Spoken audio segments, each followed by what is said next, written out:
السلام علیکم ورحمۃ اللہ وبرکاتہ۔ قربانی کے تعلق سے ایک عموماً اعتراض اور شبہ کیا جاتا ہے کہ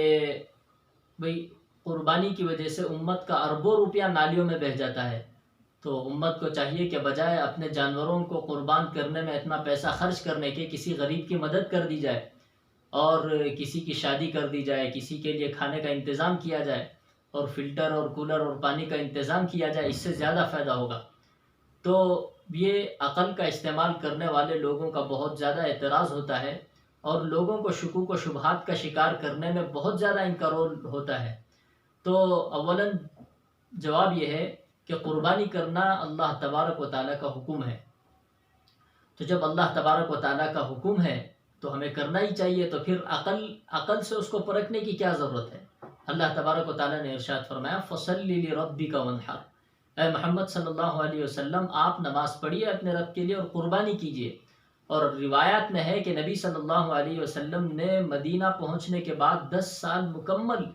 ہر عید الاضحیٰ کے موقع پر قربانی اپنے نام سے کی ہے، اپنے نام سے اپنے نام سے جانور کو قربان کیا ہے۔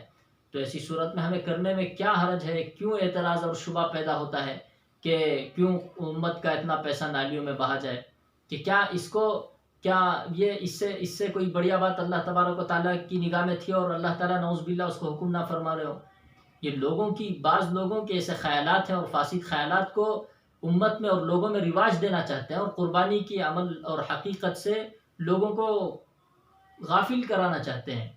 تو پہلی بات تو یہ کہ نبی صلی اللہ علیہ وسلم نے تاکیدی حکم فرمایا کہ جس کے پاس وسعت ہو، من کان لہ سعۃ ولم یضحی فلا یقربن مصلانا،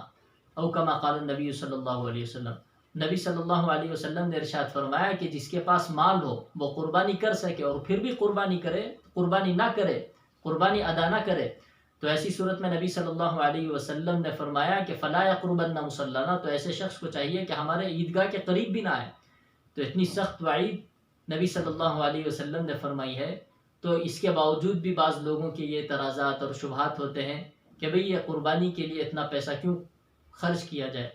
تو جب اللہ تبارک و تعالیٰ کا حکم ہے تو اس کو تو کرنا ہی چاہیے، تو پھر عقل کی کسوٹی پر اس کو پرکھنا کیسا ہوگا؟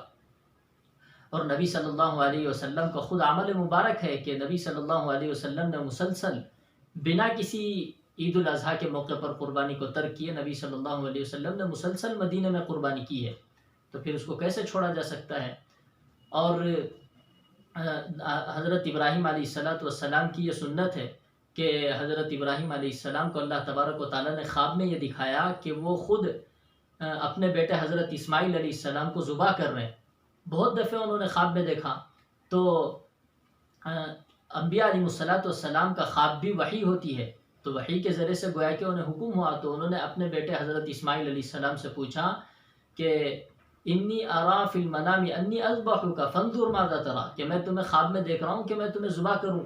تو تمہاری کیا رائے ہے؟ وہ بیٹا بھی حضرت اسماعیل علیہ السلام تھے، وہ بھی خود نبی تھے، اور وہ شخصیت تھے کہ جن کی سلب سے اللہ تبارک و تعالیٰ نے سرور کائنات صلی اللہ علیہ وسلم کو پیدا فرمایا۔ تو انہوں نے کہا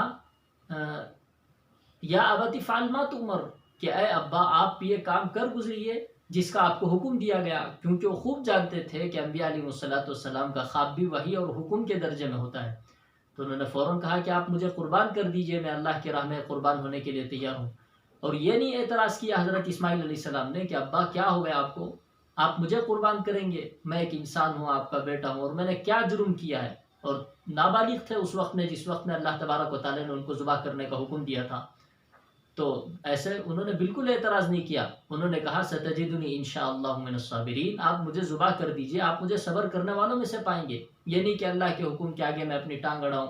اور اپنے خیالات کا اظہار کروں کہ وہ ایسے کیوں اللہ تبارک و تعالیٰ آپ کو حکم کر رہے ہیں کہ آپ مجھے ذبح کریں گے۔ یہ شبہ اور خیال نہ حضرت ابراہیم علیہ السلام کے ذہن میں آیا، اور نہ ہی حضرت اسماعیل علیہ السلام کے ذہن میں، کہ وہ یوں پلٹ کے انہوں نے نہیں پوچھا کہ اللہ تبارک و تعالیٰ کیوں میں اپنے بیٹے کو ذبح کروں، جبکہ بیٹا نابالغ ہے، معصوم ہے، اس نے کیا گناہ کیا، کیا جرم کیا کہ میں اپنے بیٹے کو ذبح کروں؟ یہ اعتراض انہوں نے ہرگز نہیں کیا۔ اللہ تبارک و تعالیٰ ان کی تعریف کرتے ہوئے کہتے ہیں فلما اسلما وتلہ للجبین، کہ جب ان دونوں نے، حضرت ابراہیم اور حضرت اسماعیل علیہ السلام نے جب اپنے آپ کو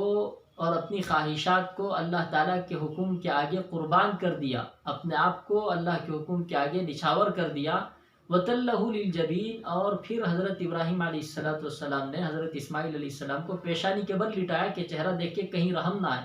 اور اللہ کے حکم کی تعمیل میں کہیں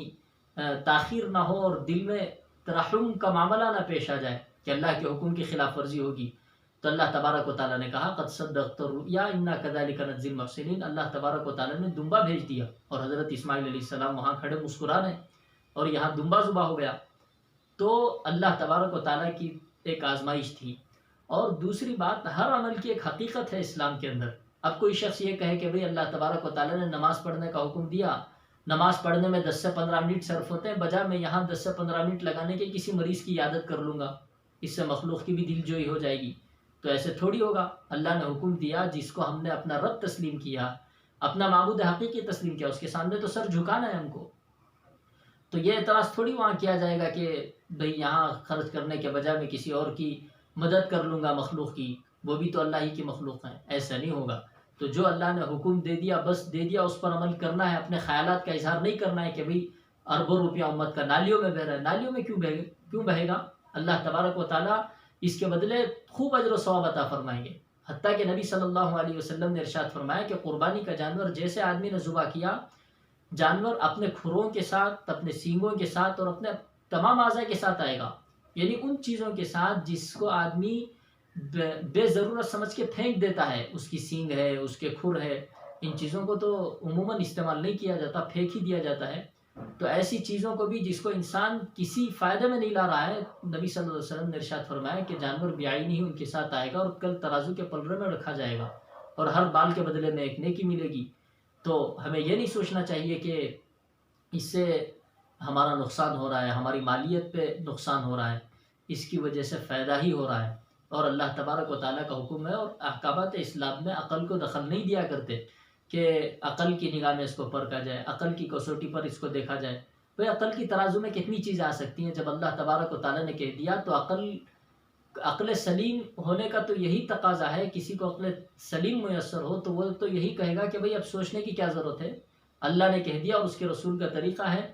صلی اللہ علیہ وسلم کا، تو بس کر گزرنا چاہیے۔ یہ جذبہ ایمانی ہو اور یہ خواہش اور تمنا ہو کہ ہم قربانی کریں۔